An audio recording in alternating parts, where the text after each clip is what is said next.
लगातार भाइयों, खासी इस चोर वीडियो का में कहर शहर में देखिए, बढ़ते जा रहा है और खांसी पुलिस वालों से कुछ नहीं कर पुलिस रही वाले और खराब हो भागते गए हैं। कंप्लेंट दी चौकी में। पुलिस प्रशासन मुर्दाबाद, पुलिस प्रशासन मुर्दाबाद, पुलिस प्रशासन मुर्दाबाद।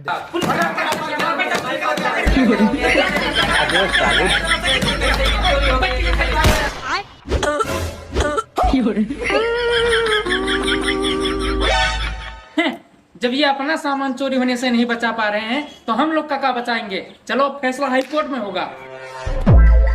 साला खाली फुकट के बैठ के खाली तनख्वाह मिल रहा है, साला काम ना काज कुछ। रुक रे रुक, बात हमारे इज्जत पे आ गई। तुम लोग देखो कैसे पकड़ते हैं उसको।